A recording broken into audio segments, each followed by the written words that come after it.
Welcome to our channel. ఈ రోజు మనతో పాటు స్టోరీ టెల్లర్ రమగారు ఉన్నారు. నమస్తే రమగారు. నమస్తే జయ. రమగారు, లాస్ట్ వీక్ లో ఒక పెద్ద స్టోరీ చెప్పుకున్నాం, భలే ఇంట్రెస్టింగ్ అనిపించింది. ఈ రోజు కూడా అలాంటి పెద్ద స్టోరీ ఒకటి చెప్పండి. కీర్తిసేన అని ఒక అమ్మాయి కథ చెప్తాం. అయితే కాస్త అటు ఇటుగా ఇది చిన్న పతివ్రత కథ అని అనుకోవాలి. మామూలుగా పతివ్రతల కథలు అంటే మనం సతీ అనసూయ, సతీ సావిత్రి అలా చెప్పుకుంటాం. అంటే ఎక్స్ట్రీమ్ లిమిట్స్ దాటేసి వీళ్ళు భర్తల కోసం పాతివ్రత్యాన్ని అంటే తమ తాలూకు సౌభాగ్యాన్ని కాపాడుకోవడానికి మ్యాక్సిమం ట్రై చేసి చాలా కష్టపడి ఎంతో కష్టాన్నైనా ఎదుర్కొనే వాళ్ళ కథల్ని మనం వాళ్ళే పతివ్రతామ తల్లులుగా భావిస్తాం కదా. ఇది మరీ పూర్తిగా పతివ్రత అంటే అంత పేద రకం ధోరణి కాదు, కానీ మామూలు అమ్మాయిలు తమ ఫ్యామిలీని నిలబెట్టుకోవడానికి చేసే ప్రయత్నాన్ని చెప్పిన కథ అనమాట. ఆసక్తికరంగా ఉంటుంది అమ్మాయి కథ. నాకు గుర్తుండి ఈ సంవత్సరం ఇంటర్మీడియట్ ఫస్ట్ ఇయర్కో సెకండ్ ఇయర్కో సాంస్క్రిట్లో ఈ లెసన్ పెట్టారు. ఇది బృహత్ కథలోని కథ, సంస్కృతంలో ఉంటుంది. సాంస్క్రిట్ తీసుకున్న వాళ్ళకి తెలుస్తుంది. పేరెంట్స్ ఎవరైనా స్టోరీ చెప్పి ఉంటే వాళ్ళకు కూడా తెలుస్తుంది. కథ ఇంట్రెస్టింగ్ గా ఉంటుంది, జనరల్ పీపుల్ కి తెలిసే అవకాశం లేదు. ఇది కథ. ఈ అమ్మాయి పేరు ఏంటంటే కీర్తిసేన. కీర్తిసేన అనే అమ్మాయి ఒక వ్యాపారస్తుడు కూతురు. ఆయన చాలా ముద్దుగా గారాభంగా పెంచాడు. ఈ పిల్ల చాలా అందగత్తెట, చక్కగా ఉండేది. చక్కటి అమ్మాయి, మృదు స్వభావి, అంటే ఒకళ్ళు జోలికి పోయే లక్షణం లేదు ఆ అమ్మాయికి. తన పనేదో తనేదో చక్కగా బంగారు బొమ్మలాగా ఉండేది. అయితే వాళ్ళ నాన్న బాగా వెతికి ఆ పిల్లకి అనురూపమైన పెళ్లి కొడుకుని వెతికాడనమాట. అందమైన చక్కగా కాలు పొడుగున్న పొడుగాటి అబ్బాయి, మంచి ఆజానుబాహువు. అటు అందమైన పిల్ల పక్కన మరింత అందంగా కనపడే పెళ్లి కొడుకు కోసం బాగా ప్రయత్నం చేసి చివరికి ఒక పెళ్లి కొడుకుని సాధించారు. సాధిస్తే ఆ పిల్లవాడికి తండ్రి లేడు, వాళ్ళ అమ్మ ఉంది. ఈ అమ్మ ఏంటంటే ఈవిడ కొంచెం గయ్యాళిదని ఊళ్ళో పేరు.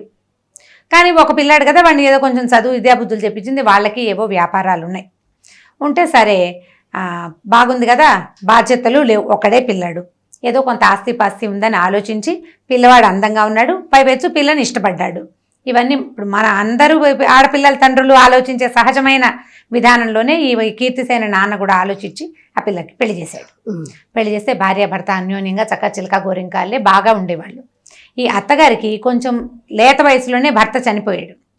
ఆవిడకి కోడలు కొడుకు అన్యోన్యంగా ఉంటే ఆవిడకి ఏం పెద్ద నచ్చేది కాదు. పైగా సహజంగానే గయ్యాళి, కొంత పోట్లాట కోరు, కయ్యానికి కాలు దువ్వే రకం. చుట్టుపక్కల వాళ్ళతో అసలు స్నేహాలే లేవు ఆవిడకి.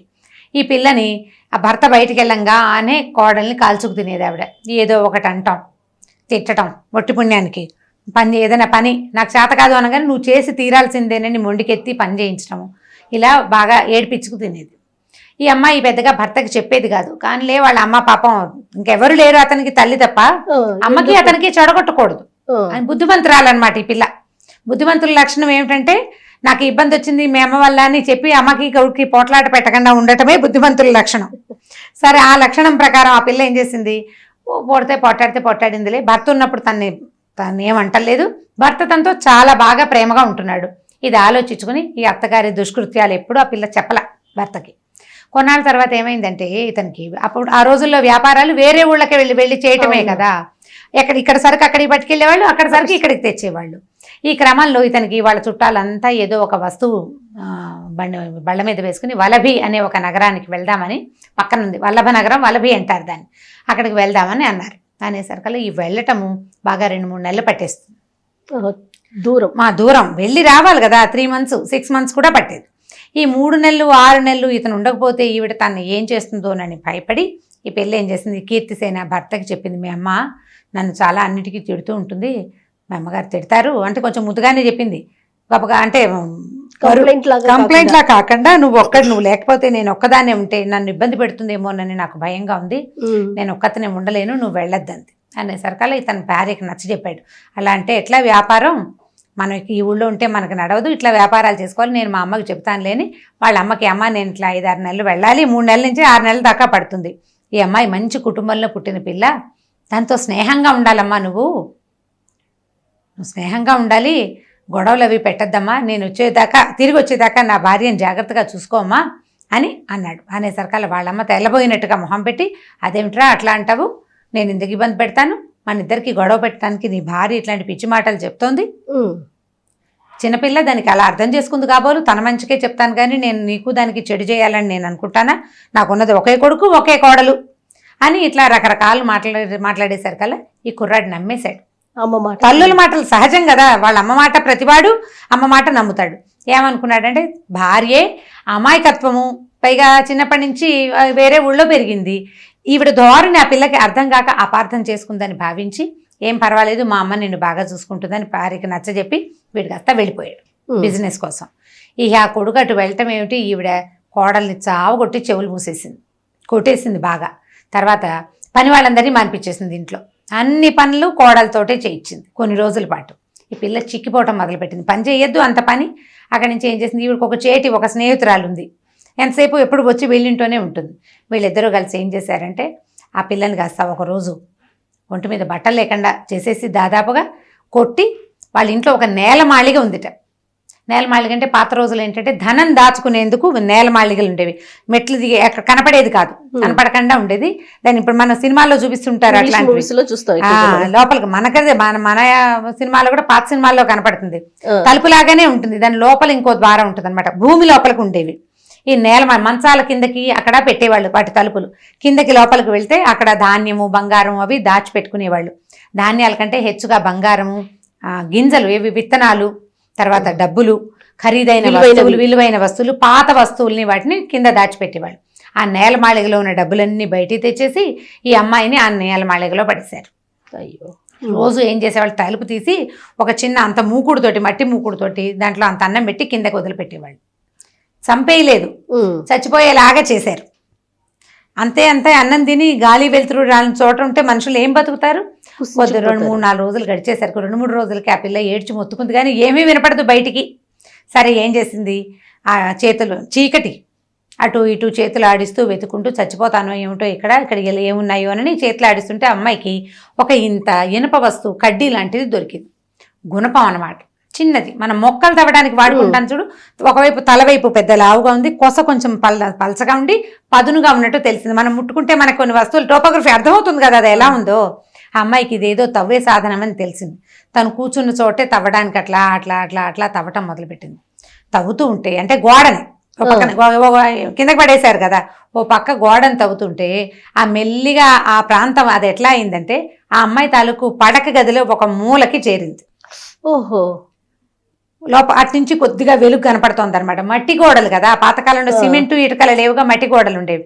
ఈ అమ్మాయి ఏం చేసింది, తవ్వి శబ్దం వస్తున్నట్టు తెలియకుండా మెల్లిగా తవ్వి 2-3 రోజులకి మొత్తానికి తన బెడ్రూమ్లోకి చేరింది. ఓహో. చేరేసరికల్లా ఏమనుకుంది, కొద్దిపాటి వెలుగులో రాత్రిపూట చేరిపోయింది లోపలికి. నిదానంగా ఏం చేసింది, తనకు కొన్ని బట్టలు కొంత బంగారము తీసుకుంది. బోల్డ్ అంత ఆస్తి ఇచ్చేట వాళ్ళ నాన్న పిల్లకి, ఎంత బంగారమో, ఎన్ని వస్తువులు, ఒకతే పిల్ల చాలా ఇచ్చాడు. సరే కొంత బంగారం కొన్ని బట్టలు తీసుకుని బయటకు వచ్చింది. బయటకు వచ్చాక ఏమనిపించిందంటే, నేను రోడ్డు మీద ఈ రకంగా తిరిగాను అనుకో, నేను స్త్రీని, నన్ను కనిపెట్టేస్తారు, ఫలానా వాళ్ళ కోడలు నన్ను తెలిసిపోతుందని ఏం చేసింది, తన బట్టలు వదిలిపెట్టేసి భర్త బట్టలు తీసుకుని బంగారం తీసుకుని ఆ బట్టలు వేసుకుని మగవాడి వేషధారణతో, అప్పుడు మగవాళ్ళకి ఆడవాళ్ళకి చిన్న తేడాలు ఉండేవి. స్త్రీలు వేసేది, మగవాళ్ళు అయితే చొక్కాలు లాంటి షరాయి లాంటివి వేసుకుంటారు కదా, ఓ పంచ కట్టుకుని నడుముకి పైన ఒక చొక్కా లాంటిది, నెత్తికో తలపాగా పెట్టుకుని బంగారం పట్టుకుని వెళ్ళిపోయింది బయటికి. వెళ్ళిపోయి ఏం చేసింది, బాగా కొంత దూరం నడిచాక ఏమనిపించింది, ఎక్కడో చోట ఉండాలి, భర్త వచ్చేదాకా ఉండాలి. తండ్రి దగ్గరికి వెళ్ళటానికి ఆ అమ్మాయికి మనసొప్పల. అంటే ఇప్పుడు పుట్టిళ్ళకి చేరకూడదని పాత కాలపు వాళ్ళ ఉద్దేశం అనమాట. ఏదైనా ప్రాబ్లం రాగానే అమ్మా నాన్న వైపు చూసి పరిగెత్తేస్తాం మనం. ఇప్పుడు మన పరిస్థితులు అవి. ఈ పాత రోజుల్లో ఈ చెడి పుట్టిళ్ళు చేరకూడదు అనేది ఒక సూత్రం. కష్టాల్లో ఉన్నప్పుడు అస్సలు వెళ్ళకూడదు, పరువు ఉండదని. మనం ఇలాంటి పాత సినిమాల డైలాగుల్లో మనకు వినపడతాయి. మాయాబజార్ సినిమా బాగా చూసిన వాళ్ళకి సుభద్రాదేవి చెడి పుట్టిళ్ళు చేరకూడదని ఏడుస్తుంది. చిన్నతనం, చులకనైపోతాం అన్నదమ్ములు అక్క చెల్లెళ్లలో, అందుకని వెళ్ళేవాళ్ళు కాదు. ఇప్పుడు ఒక పిల్ల ఉంటే ఏ చులకన లేదేం లేదు, ఒక పిల్లలు 2 పిల్లలే కదా, అప్పటికంటే సంసారాలు పెద్ద ఉండేవి. ఈ అమ్మాయి ఏం చేస్తుందంటే భర్తను వెతుక్కుంటూ అతను వెళ్ళిన నగరానికి వెళ్ళిపోదలుచుకుంది. ఒట్టిగా ఏం వెళ్తామని ఒక వ్యాపారస్తుల బిడారు వెళ్తుంటే వాళ్ళని ఆశ్రయించింది. వాళ్ళు ఏమనుకున్నారు, ఈ అమ్మాయి చాలా అందగత్తి అని చెప్పాం కదా, మగవేషం వేసుకుంటే ఒక యంగ్ యాక్టివ్గా ఉన్న ఒక మగపిల్లాడు బాగా కనపడుతున్నాడు కదా, మీసాలు కూడా రాలేదు, ఇంకా లేతగా కనపడతారు. ఆడపిల్లలు మగవేషం వేసుకుంటే అదే కదా కనిపించేది. తప్పించుకోవడానికి ఆడవాళ్ళు మగవేషాలు, మగవాళ్ళు ఆడవేషాలు వేసేవాళ్ళని తెలుస్తోంది దీన్ని బట్టి. అక్కడి నుంచి వాళ్ళ దగ్గరికి వెళ్ళింది. వెళ్తే అతనేమన్నాడు, ఈ కుర్రాడిని చూసి సరదా పడి, బాగున్నాడని మాతోటేముండు, ఏదో ఒక వ్యాపారం చేసుకుందు కానీ అని చెప్పాడు. ఏం చెప్పింది ఈ అమ్మాయి, నేను ఇంట్లో పోట్లాడి మా నాన్న వాళ్ళతో పోట్లాడి ఏదైనా వ్యాపారం చేసుకోవడానికి వచ్చేసానని అతన్ని నమ్మించింది. మరి ఏదో ఒక మాట చెప్పాలి కదా. సరే వాళ్ళ దగ్గర వెళ్తుంటే ఏమైంది, ఈ వెళ్ళే దారిలో వాళ్ళు ఏం చేశారంటే మెయిన్ రోడ్ల మీద వెళ్ళాల, మెయిన్ రోడ్స్ మీద వెళ్ళలేదు. మెయిన్ రోడ్డు మీద వెళ్తే ఏమవుతుందంటే సుంకాలు పడిపోతాయి, ట్యాక్సెస్ పడతాయి బాగా. అందుకని వాళ్ళు ఏం చేశారు, కొన్ని అడవి మార్గాలు పట్టి కొన్ని అడవుల్లో నడుచుకుంటూ పోతారు. ఈ బళ్ళు అవి వేసుకుని ఒంటెలు అప్పట్లో అలాగే వెళ్ళేవి. ఒక బిడారు ఒక 20-30 మంది వ్యాపారస్తులు, ఓ 10-20 బళ్ళు, కొన్నిటి నిండా సరుకు, కొన్నిట్లలో మనుషులు, వీళ్ళకి భోజనాలకు సరిపడా వస్తువులు వేసుకుని వ్యాపారాలకు పోయేవాళ్ళు. పెద్ద ఎత్తున వెళ్ళగలిగే వాళ్ళేమో ఓడల మీద వెళ్ళేవాళ్ళు. ఈ చిన్న ఎత్తున వ్యాపారం చేసుకునే వాళ్ళంతా ఒంటెద్దు బళ్ళు, 2 ఎడ్ల బళ్ళు, ఎడ్ల బళ్ళు మహా ఉంటే ఒక గుర్రం, ఓ 2 కుక్కలు అలా తీసుకుని వెళ్ళేవాళ్ళు కాపలాకి, అవసరానికి. అక్కడి నుంచి ఈ బిడార్లో వెళ్తోంది కదా, వీళ్ళు ఏం చేశారు, ఈ అడవి దారిలో వెళ్తున్నారు. వెళ్తూ ఉంటే ఈ అడవి దారిలో బాగా ముందుకెళ్ళాక వీళ్ళకి ఒక నక్క ఊళ్ళ వినపడింది. అదొక శకునం అనమాట. నక్క ఊళ్ళలు ఎక్కడ వినపడతాయంటే దొంగలు వచ్చే దారిలో నక్క ఊళ్ళ వినపడుతుందని శాస్త్రం అంట. దాంతో వీళ్ళు హడిలిపోయి దొంగలు వచ్చేస్తున్నారు, పారిపోతుంది, ఎవరి దారిని వాళ్ళు పారిపోతే కనీసం ప్రాణాలైనా దొంగ వేదాలు అప్పట్లో ఏం చేసేవాళ్ళు, చంపేస్తారు. ఇప్పుడు వస్తువు తీసుకుని వీళ్ళని వదిలిపెడితే ఏదో బతుకు జీవుడా అని బతకచ్చు, మీద పడి చంపేస్తారు వాళ్ళు. ఒక్కొక్కళ్ళు బందిపోట్లు, వాళ్ళ క్రూరంగా ఉంటారు మనుషులు. దాంతో ఏ పక్కకి ఆ పక్కకి జనాలు పారిపోయారు. ఈ కీర్తిసేన అయ్యో దేవుడా, అత్తారింట్లో చావు ఎదురైందని రోడ్డు మీదకి వస్తే ఇక్కడ కూడా చావుగానే ఉంది, నేనేం చేతురా నాయనా అని ఏం చేసింది, ఆ పరిగెత్తుకుంటూ వెళ్తే ఓ చెట్టు పక్కన ఒక గొయ్యి లాంటిది దొరికింది. అమ్మాయి కనపడేసరికల్ గభాలను ఆ గోతులోకి వెళ్ళి దిగిపోయి ఆ చుట్టుపక్కల ఆకులు అలమల మీదకి లాక్కుని అందులో రహస్యంగా కూర్చుంది. ఈ దొంగలు రానే వచ్చారు, దొరికిన వాళ్ళని ఒకళ్ళిద్దరిని కొట్టడం, తనటం, చంపడం చేసేసి ఈ వస్తువులన్నీ పట్టుకుని వెళ్ళిపోయారు వాళ్ళ దారిని వాళ్ళు. తెల్లారేదాకా ఆ గోతులోనే కూర్చుని అమ్మాయి అదృష్టం ఏ పామో తేలో రాలా, ఏ అడవి జంతువో రాలా. ఈ దొంగలు వచ్చిన హడావిడి హైరానికి జంతువులు వీళ్ళ దగ్గరికి రాలేదు. అదొక ప్లస్ పాయింట్ అనమాట. అక్కడి నుంచి ఈ అమ్మాయి గోతులోంచి లేచాక సరే ఏదో ఎక్కడికి వెళ్ళాలో తెలీదు, నడిచిపోతుంటే ఒక మునీశ్వరుడు కనపడి ఎవరమ్మా, ఎవరినైనా ఏమిట్రా నాయన సంగతి అని అడిగితే, రాత్రి ఇట్లా వచ్చామండి, దొంగలు మా వెంట పడ్డారు, ఏదో దాక్కున్నానంటే ఆయన ఏం చేశాడు, కమండలంలో కాసిన నీళ్లున్నాయి, ఆ నీళ్లు చెంబు కమండలం అయితే మంచినీళ్ళు తాగిన ఆయన అని ఇస్తే ఆ నీళ్లు తాగి, అమ్మాయి ఆహారం లేదు ఏమీ లేదు, ఇప్పుడు నీళ్లు తాగినా కనీసం నయమే కదా, ఏ తిండి లేనప్పుడు. ఆ నీళ్లు తాగి మెల్లిగా దారి పట్టింది, వలభీ నగరానికి దారి పట్టింది, భర్త వెళ్ళిన నగరానికి అనమాట. ఆయన దారి చూపించాడు ఇలా వెళ్ళమని. అలా వెళ్తుంటే ఏమైందంటే ఒక చెట్ల తోపు, పోడన్ని మామిడి చెట్లు, జామ చెట్లు, ఈ చెట్లు చాలా ఉన్నాయి. ఆ లోపల ఒక గుడిసె లాంటిది కూడా కనపడింది. ఈ అమ్మాయి ఏం చేసింది, ఆ తోటలోకి ప్రవేశించి పోయి ఆ గుడిసెలాగా ఉన్న దాంట్లో ఎవరు మనుషులు లేరు, అంటే తోటమాలీలు కాపలా కోసం వేసుకున్నదనమాట. ఇప్పుడైతే లేవు, పళ్ళు గిళ్ళు లేవు చెట్లకేమీ. ఈ లోపల పోయి కూర్చుని ఏం చేసింది, ద్వారానికి లోపల ఎవరి రాకుండా, అంటే జంతువులు రాకుండా అడ్డకట్ట వేసేసి కూర్చుంటే ఏమైంది, పెద్ద దబదబా గునుగున అని రకరకాల చప్పుళ్ళు వినపడుతున్నాయి, నేల అదిరిపోతుంది, ఎవరో వస్తున్నారు లోపలికి. ఆ వస్తుంటే ఆ వచ్చింది ఎవరని ఆ తలుపుకున్న కంతల నుంచి చూస్తుంటే అమ్మాయికి ఏం కనపడిందంటే ఒక రాక్షసి, మంచి కూరలు, బ్రహ్మాండంగా ఆడది, పెద్ద ఎత్తుగా ఉంది, బ్రహ్మాండమైన పర్సనాలిటీ, చిట్టి పొట్టి పిల్లలు ఉన్నారు 5-6 దాని దగ్గర, రాక్షసి పిల్లలు, తల్లి రాక్షసి పిల్ల రాక్షసులు గుంపంతా వస్తుంటే ఓ నాయన, వాళ్ళ దగ్గర నుంచి అత్త దగ్గర నుంచి తప్పించుకున్నా, దొంగల దగ్గర నుంచి తప్పించుకున్నా, ఇక్కడ దొరికిపోయేలాగా ఉన్నాను, ఈ రాక్షసి తప్పకుండా నన్ను తినేస్తుంది, ఇంకేముందిరా దేవుడా అని ముడిచిపెట్టుకుని కూర్చుంది. ఈ లోపల ఏమైంది, పిల్లలు అమ్మ ఏమైనా పెట్టవే, ఆకలిస్తుంది అని ఈ రాక్షసి పిల్లలు అడుగుతుంటే ఆవిడ ఆ రాక్షసి కళ్ళ నీళ్ళు పెట్టుకుని, ఏం చేయండి నాయన, ఊరంతా తిరిగి వచ్చాను, ఎక్కడా దొరకలేదు మనకు ఆహారము, అయితే నేను ఇవాళ ఏం చేశానంటే మన బేతాళ నగరానికి వెళ్ళానంటే రాక్షసులందరికీ ఉండే రాజు అనమాట, ఢాకినీ నగరం ఏదో అంటారు దాన్ని, అక్కడికి వెళ్ళాను.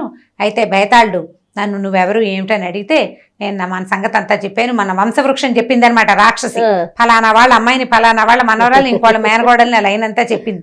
నా వంశవృక్షం అంతా విని నువ్వు చాలా గొప్ప జాతికి చెందిన రాక్షసివి, నీకు ఆహారం దొరకపోవడం కడు శోచనీయమైన సంగతి, కాబట్టి నువ్వు ఒక పని చెయ్యి, ఒక 10 రోజులు, ఒక 1 నెల రోజులు ఓపిక పట్టు.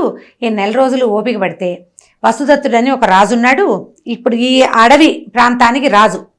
అతను ఒకసారి వేటకి అడవిలోకి వస్తే చెవిజొచ్చు పాము అనే ఒక పురుగు, అది మనుషులు ఎవరైనా కనపడితే జంతువులకు కూడా చెవుల్లో దూరుతుందిట పాము, చెవిలో దూరే పాము. మన దగ్గర కూడా రోకల బండ ఏదో పురుగు ఉండేది జయ, బయట పడుకుంటే రోకల బండ పురుగు చెవిలో దూరుతుందని చెప్పేవాళ్ళు. సన్నగా మిల్కలు తిరుగుతుంది. దాని పేరు అదే అనిపిస్తుంది. ఆ పాములు చెవిలో దూరతాయని చెప్పారు. ఈ చెవిలో దూరిన ఒక పామట అడవిలో చెవిలో దూరిపోయింది. 100-150 పిల్లలు పెట్టింది అతన్ని తల్లో బుర్రలోకి వెళ్ళిపోయి. దాంతో విపరీతమైన శిరోవేదంతో రాజు మరణాసన్నుడిగా ఉన్నాడు. అతను చచ్చిపోతే అతన్ని నువ్వు మాయోపాయంతో అతని శరీరాన్ని తెచ్చేసుకో, నీకు 6 నెలలకు సరిపడా ఆహారం దొరుకుతుంది అని చెప్పాడు. బేతాళుడు అని చెప్పాడు. 4 రోజులు ఓపిక పట్టండి రా నాయన, దొరికిన కాయా కసరు తినండి, నరమాంసం కనుక దొరికితే మనకు 6 నెలల ఆహారానికి సరిపోతుంది, వీళ్ళకి నరమాంసం కావాలి అని చెప్పింది. చెప్పేసరికల్లా పిల్లలు అన్నారు, అంటే ఆ బేతాళుడు ఏం చెప్పంటే ఎవరు నయం చేయకపోతే వాడు చచ్చిపోతాడు అని. పిల్లలు అన్నారు, అమ్మా ఎవరో ఒకళ్ళు నయం చేస్తే ఎలాగే అని అడిగారు. అడిగేసరికల్లా ఎవరు నయం చేస్తారా, అది చాలా కష్టమైన సంగతి, అంటే ఎలా నయం అవుతుందో చెప్పు అని పిల్లలు తల్లిని అడిగారు. జనరల్గా పిల్లలకి అలా క్వశ్చన్లు ఉంటాయి కదా, ఏమిటో చెప్పు చెప్పు అంటారు. చెప్పమనేసరికల్లా ఏముంది, ఆ రాజుకి బాగా ఆవు నెయ్యితో తలంటి పోసి తలంటి బాగా నెత్తి మసాజ్ చేసి ఎండలో కూర్చోబెట్టాలి సాయంత్రం దాకా. తర్వాత చెవిలో ఒక వెదురుగొట్టాన్ని పెట్టి ఆ గొట్టం తాలూకు 2వ భాగాన్ని చల్లటి నీళ్ల మూకుడులోకి కనుక పెడితే పగలల్లా నెయ్యి రాసి ఎండలో పెడితే కాకెక్కిపోతుంది, తల వేడెక్కుతుంది కదా, ఆ వేడికి బెదిరిన పాములు చల్లదనం కోసం చెవి ద్వారా కుండలోకి వచ్చేస్తాయి అని చెప్పింది. ఎవరు చేస్తారా, ఎలాగో ఆయన చచ్చిపోతాడు, మనం తెచ్చుకుందాంలే, ఇవాళ పడుకోండి, మనం అప్పుడు హ్యాపీగా తినచ్చు, ఇవాళ పడుకోండి అని నిద్రపుచ్చేసింది. సరే వాళ్ళంతా నిద్రపోయారు. కీర్తిసేన అనుకుంది తెల్లారేదాకా ఇక్కడ కూర్చుంటే తెల్లారినాక చీకటి పడేసరికి రాక్షసులు చేరతారు, తెల్లవారేసరికి వెళ్ళిపోతారు వాళ్ళు, ఎవరికి కనపడకుండా. అంటే ఇలా మనుషులు తిరిగే ప్లేసుల్లో ఉండరు అనమాట. అందుకని రాత్రిళ్ళు నిశాచరుల కాలం ఉంటారు. మనం రాత్రిపూట తిరుగుతుంటే ఊళ్ళలో అలా నిశాచరులాగా ఎన్నిటా తిరుగుతున్నారని. సరే తెల్లవారేదాకా కూర్చుంటే తెల్లారుజామునే వెలుగు వచ్చేసరికల్లా రాక్షసి పిల్లలందరినీ తలా సంకనం వేసుకుని, అంటే కొంతమంది సంకనం వేసుకుంది, కొంతమంది నెత్తికెక్కించుకుంది, ఒకళ్ళిద్దరిని చేతులు పుచ్చుకుని కదా దాని పద్ధతి ప్రకారం అది పిల్లల్ని పుచ్చుకుని వెళ్ళిపోయింది బయటికి. వెళ్ళంగానే కీర్తిసేన ఏమనుకుందంటే ఈ వసుప్రదుడు అనే రాజు, ఆ అరణ్యం కూడా అతనిదే, ఆ మొత్తం ఆ ప్రాంతం అంతా అతను చాలా మంచివాడు పాపం, ఉత్తముడు. ఇక్కడికి వచ్చిన వాళ్ళ దగ్గర తక్కువ సుంకాలు తీసుకునే మంచి రాజు అనమాట అతను. సరే ఆ రాజుని సేవ్ చేద్దాం, మనకు తెలిసింది కదా అనుకుంది. అక్కడి నుంచి అడవుల నుంచి నడుచుకుంటుంటే ఆమెకు ఒక పల్లెవాడు కనపడ్డాడు. పల్లెవాడు కనపడితే ఎవరినైనా ఇక్కడి నుంచి వస్తున్నావు, ఏ పక్క నుంచి వస్తున్నావు, రాత్రిళ్ళు ఒక రాక్షసి తిరుగుతుంది ఇక్కడ, మేము ఎవరం రాత్రిళ్ళు ఇక్కడ ఉండము, ఈ పొలం మాదే కానీ, అంటే ఆ ఇల్లు ఎందుకులే, వీళ్ళ ఇంట్లో మనుషులు ఎందుకు లేరంటే ఈ రాక్షసి పిల్లలు ఉంటారు కాబట్టి. చెప్పేసరికల్లా ఇతని అమ్మాయి ఏమంది, నేను వేరే ఊరు నుంచి వస్తున్నాను, చెట్టెక్కి పడుకున్నాను, సరే తెల్లారేక దిగి వస్తున్నాను, ఇదేం ఊరు అని అడిగితే ఇది వసుప్రదుడు అనే రాజుగారి పాలనలో ఉన్న అరణ్యం అని చెప్పాడు. చెప్పేసరికల్లా రాజు కూడా పాపం ఒంట్లో బాగుండలేదు, ఆయన మరణాసన్నుడుగా ఉన్నాడు, చాలా తీవ్రమైన అనారోగ్యంతో మా రాజు చాలా బాధపడుతున్నాం, మేము చాలా గొప్పవాడు అతను అని చెప్పేసరికల్లా ఆ నొప్పికి వైద్యం నా దగ్గర ఉంది, నేను ఆ వైద్యం చేయగలను, నన్ను అక్కడికి ప్రవేశపెట్టమని ఈ కీర్తిసేన ఆ పల్లెవాడిని అడిగింది. పల్లెవాడు అన్నాడు, నేను కూడా రాజును చూడబోతున్నానమ్మా, నాయన నువ్వు నాతో పాటు రా, కుర్రాడు కదా అబ్బాయి వేషంలో ఉన్నాడుగా.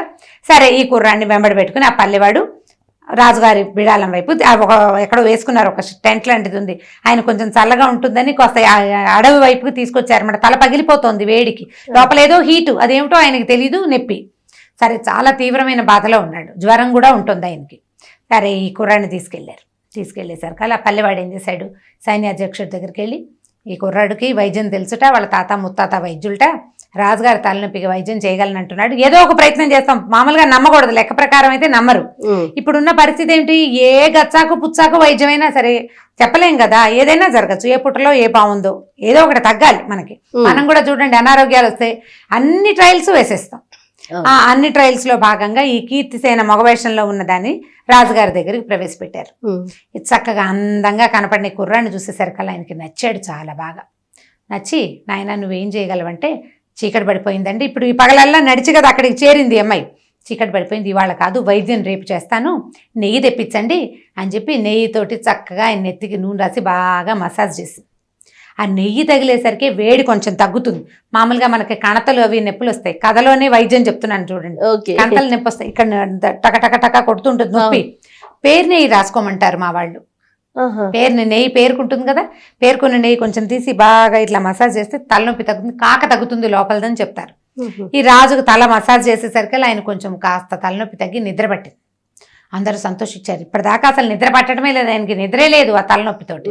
అక్కడి నుంచి మర్నాడు పొద్దున ఏం చేసింది, వాళ్ళు కుర్రాన్నేమో చక్కగా తీసుకెళ్ళి స్నానం సంధ్య చేయించి పడుకునేటానికి వనరు కల్పించారు. ఎవరికి చెప్పకుండా, మరి వేషంలో ఉంది కదా, నా పని నేనే చేసుకుంటానని తన దారిని తను పోయి పడుకుంది. ఏదో తిన్నది, నిద్రపోయింది. మర్నాడు తెల్లారాక రాజుగారిని తీసుకొచ్చి ఎండలో కూర్చోబెట్టింది. మళ్ళీ కొద్దిగా నెయ్యి తెప్పించి మర్దన చేయించింది. బాగా మర్దన చేశారు. ఈ ఎండకి కూర్చుని కూర్చుని కూర్చుని కూర్చుని సాయంకాలం అయ్యేసరికి ఆయనకు శోష వచ్చింది. కానీ చల్లబడంగానే ఈయన్ని నీడలో కూర్చోబెట్టి చెవిలోకి ఒక వెదురు గొట్టం పెట్టించింది.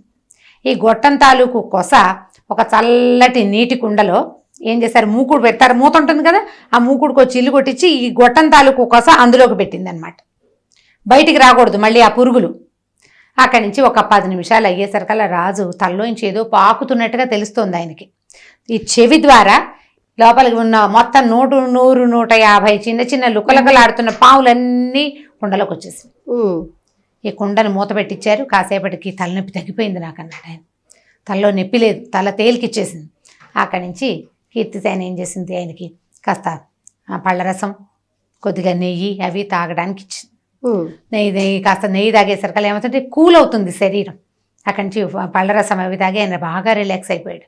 పోయి పడుకున్నాడు. పడుకున్న తర్వాత దీనికేమో ఒక వాసన గట్టిచ్చేసింది కుండని. మర్నాడు పొద్దున ఆ కుండలో ఉన్న పాములు చూసి నిర్ఘాంతపోయారు జనం అంతా. అవన్నీ రాజుగారి తలలో ఉన్నాయి, ఇంతంత పాము పిల్లలు. అక్కడి నుంచి రాజుగారు అయితే అప్పుడే ఏం చెప్పాడంటే, నా తలనొప్పి తగ్గించు, నీకు అర్ధరాజ్యం ఇస్తానని చెప్పాడట. ఈ అమ్మాయికి వెంటనే అర్ధరాజ్యం ఇచ్చేసేయండి, కీర్తిసేనుడికి అర్ధరాజ్యం ఇచ్చేస్తామన్నారు అబ్బాయికి. అనేసరికల్లా వద్దు మహారాజా, నాకు అర్ధరాజ్యం ఎందుకు, నేనేం చేసుకుంటాను, ఏదైనా చిన్నది ఇవ్వండి అంటే ఒక గ్రామము కొంత సంపద ఇచ్చారు. ఇస్తే ఈ అమ్మాయి ఏమంది, నేను ఇప్పుడే వెళ్ళనండి, కొంతకాలం నేను ఇక్కడే ఉంటాను, నాకు ఇచ్చిన సామానంతా మీ దగ్గరే ఉంచుకోండి, నాకు మీరు ఇచ్చినవన్నీ గిఫ్ట్లన్నీ మీ దగ్గరే పెట్టుకోండి, నాకు ఇప్పుడు వద్దు, నేను వెళ్ళేటప్పుడు తీసుకెళ్తాను, నన్ను ఇక్కడ ఉండనివ్వండి అని చెప్పింది. సరే వీళ్ళు ఏం చేశారు, ఓ ఇల్లు బస ఏర్పరిచారు. రాజును రక్షించినందుకు ఇది కూడా ఇంకో రాజు కింద ట్రీట్ చేస్తున్నారు అనమాట. హాయిగా అమ్మాయి ఇక మిగిలిన వాళ్ళు ఎవరిని లోపల రానివ్వకుండా తన స్నానపానాది కార్యక్రమాలన్నీ తనే చేసుకుంటూ హాయిగా తన దారిని తను ఉండడం మొదలుపెట్టింది. ఒక 1 నెల రోజులు 2 నెలలు అట్లా టైం గడిచింది. ఈ గడిచిన తర్వాత ఏమైంది, వలభీనగరం నుంచి బోళ్ళంతమంది వర్తకుల బిడారు వచ్చిందని వార్త వచ్చింది. ఈ అమ్మాయి ఏం చేస్తుంటే ఆ బిడార్ దగ్గరికి వెళ్ళింది. బిడార్ దగ్గరికి వెళ్ళి ఆ భర్తను చూసేసింది, వెళ్ళింది, బాగా లోపలికి వెళ్ళి చూసింది అనమాట. చూస్తే అతను ఎక్కడున్నాడో వెతుక్కుంటే అతను కనపడ్డాడు. దగ్గరికి వెళ్ళేసరికి అలా అతను ఈ అమ్మాయిని గుర్తుపట్టేశాడు, ఇది మగవేషంలో ఉన్నప్పటికీ. భార్యను గుర్తుపడతాడు, మిగిలిన వాళ్ళు ఎవరికి ఇది అమ్మాయి అని తెలియదు కదా.